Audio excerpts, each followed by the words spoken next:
Ang mga relasyon sa pagitan ng mga dayuhang manggagawa o foreign workers ay karaniwan kahit saan.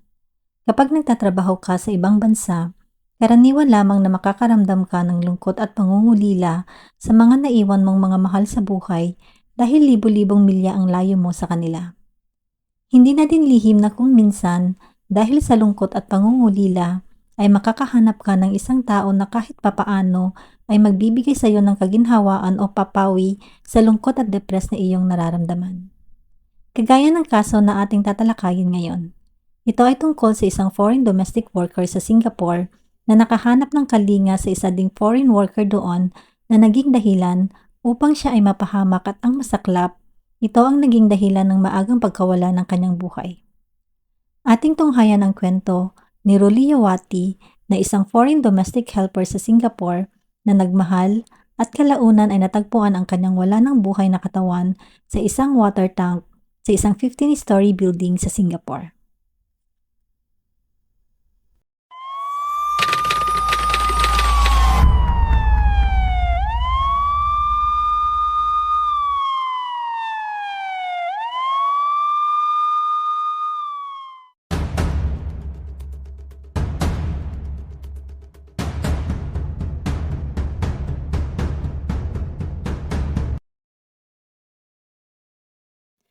Si Roliyawati ay mula sa Central Java sa Indonesia.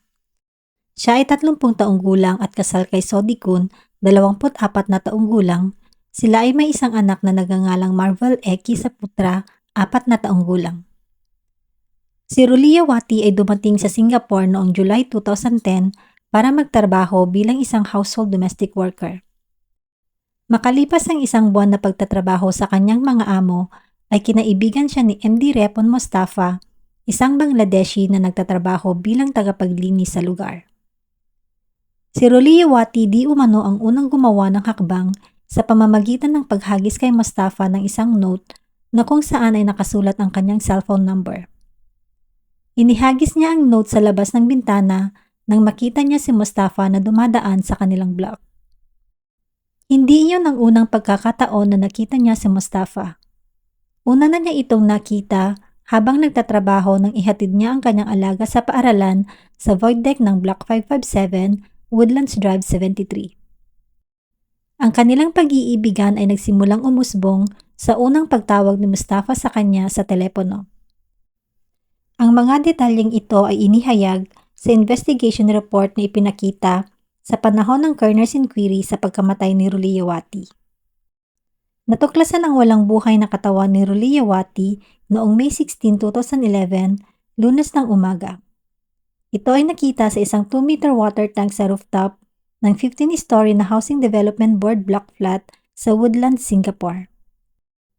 Ang 27 taong gulang nagsuspek na si MD Repon Mustafa ay agad na inaresto at kinasuhan sa araw ding iyon. Naging kontrobersyal ang pangyayaring ito sa Singapore at di umano'y pagtatangkang pagpapakamatay ang dahilan kung bakit siya ay nasa loob ng water tank.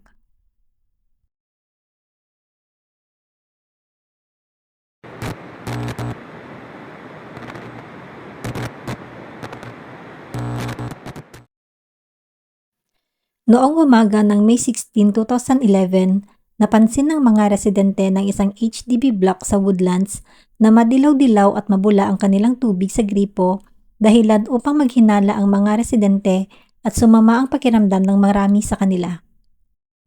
Ang walang buhay na katawan ng isang babae na inabandona sa loob ng rooftop tank ay maaaring nadumihan ang inuming tubig ng 700 na residente.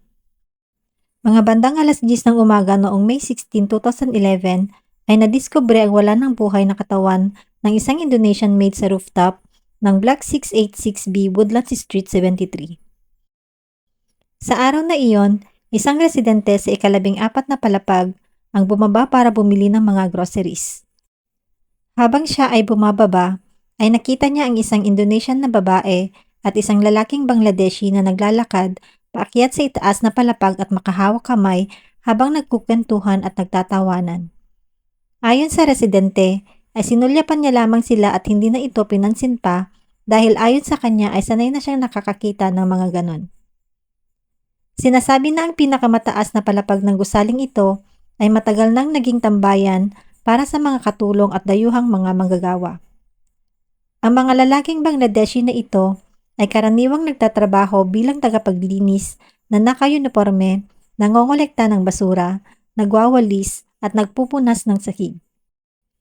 Kapag wala sila sa trabaho ay nagsusuot sila ng magagandang damit, nag-i-spray ng pabango at nakikipag-usap sa mga malulungkot at nangungulila ng mga kasambahay mula sa iba't ibang bansa sa Southeast Asia at nakikipagkaibigan sa kanila. Ang dalawang lalaking Bangladeshi worker na responsable sa paglilinis sa gusali ay madalas na nakikitang nagdadala ng iba't ibang mga kasambahay sa rooftop. Sa mga oras din na iyon ay napansin ng residente sa ika-6 na palapag na si Mrs. Yang na nawawala ang kanyang Indonesian na kasambahay na si Ruliyawati. Pinaghinalaan niya na sinamantala na naman ng kanyang kasambahay ang pagkakataon na makipagkita sa boyfriend nitong Bangladeshi na si Mustafa. Ang pagkakaroon ni Ruliyawati ng kasintahan ay nakakaapekto sa kanyang trabaho. Paulit-ulit na sinubukan ni Mrs. Yang na hikayatin sina Ruliyawati at Mustafa na maghiwalay ngunit hindi ito nagtagumpay. Binalak niya na magsampa ng reklamo sa ahensya ng kasambahay at sibakin na si Ruliyawati, ngunit bago pa man nangyari yon ay naganap na ang nakakatakot na krimen. Mga bandang 7:00 ng umaga naman ay narinig ng isa pang residente sa ika-7 palapag ang pagtatalo na nagmumula sa itaas na may halong sigaw ng isang babae. Inisip na lang niya na may nag-aaway sa itaas at hindi na lang din ito pinansin pa. Nang tumigil ang pag-aaway, ay pumunta siya sa koridor at may nakita siyang mga patak ng dugo sa elevator at sa koridor, ngunit hindi pa rin siya tumawag ng pulis. Para naman sa ibang mga residente, ito ay tila isang ordinaryong araw lamang. Bagamat napansin ng lahat na ang tubig sa gripo ay medyo dilaw at mabula, ay nagpatuloy pa rin sila sa kanilang mga normal na gawain. May nagluluto ng pansit, may gumagawa ng sopas, may nagpapalit ng tubig sa aquarium, at may nakagawian ng uminom ng tubig mula sa gripo. Sa kabilang banda naman ay oras na para pumasok sa trabaho. Ngunit hindi nila mahanap si Mustafa. Kaya naman hinanap siya ng kanyang mga kasamahan at sa kanilang paghahanap ay nakita nilang nakabukas ang pintuan sa ika-15 palapag at nakaramdam sila na may kakaiba. Ang rooftop ng mga residential buildings ay hindi basta-basta na maa-access ng sinuman, kaya laging nakalak ang mga ito. Tanging ang mga tagapaglinis ng building lamang ang may mga susi sa mga pintuan at sa mga water tank. Nang matagpuan si Mustafa ay nakaupo siya sa may water tank, nakabukas ang takip ng water tank at may nakita silang 2 pares ng tsinelas na nakalagay sa harapan nito. Nang silipin nila ang loob ng water tank, ay may nakita silang katawan ng babae na lumulutang at namamagana dahil sa pagkakababad. Naka-t-shirt at shorts ang nakitang katawan ng babae at dumudugo pa ang sugat nito sa likod. Bandang 11:00 ng umaga, nang malaman ng mga residente na naputol ang supply ng tubig at pagkatapos ay kumalat ang balita na may natagpo ang walang buhay na katawan ng babae sa water tank sa rooftop. Nasa 168 na kabahayan at 700 na residente sa buong gusali ang nakainom ng tubig na may dugo ng patay.